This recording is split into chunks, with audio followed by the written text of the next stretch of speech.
بزم کرم ہو یا رسول اللہ پاکستان نہیں بلکہ دنیا کے مختلف ممالک میں ایک چین کی صورت میں چل رہی ہے۔ اس بزم نے درود پاک پڑھنے کا ایک سلسلہ شروع کر رکھا ہے۔ اس ماہ 7,97,86,93,91,548 مرتبہ درود پاک پڑھا گیا، جو پچھلے مہینوں کی نسبت ایک بہت بڑا ریکارڈ ہے۔ سید کامران حسین شاہ صاحب سے جب جہاں تاب کے نمائندے طاہر اصغر انصاری کی ملاقات ہوئی تو پوچھے گئے سوال پر انہوں نے فرمایا کہ یہ ایک مختصر سا ہدیہ ہے جو حضور پاک کی بارگاہ میں پیش کیا گیا۔ اگر انسان اپنی ساری زندگی بھی نبی پاک صلی اللہ علیہ وسلم کے لیے وقف کر دے تو بھی بہت کم ہے۔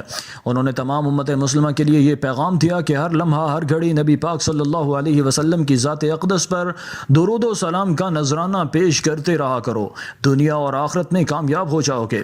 سید کامران شاہ، گل مصطفیٰ سرفراز، اشرف چشتی، محمد عمر رضوی، سجاد بشیر چشتی اور دیگر نے بتایا کہ ہم نے کافی عرصہ سے درود پاک پڑھنے کا سلسلہ شروع کر رکھا ہے اور ہر ماہ درود پاک کا ثواب حضور پاک صلی اللہ علیہ وسلم کی آل پاک اہل بیت کی روح کو تحفتاً عقیدتاً نذرانہ پیش کر دیا جاتا ہے۔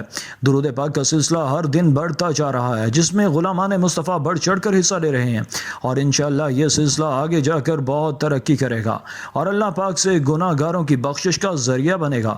اللہ پاک سب مسلمانوں کو درود پاک پڑھنے کی توفیق عطا فرمائے۔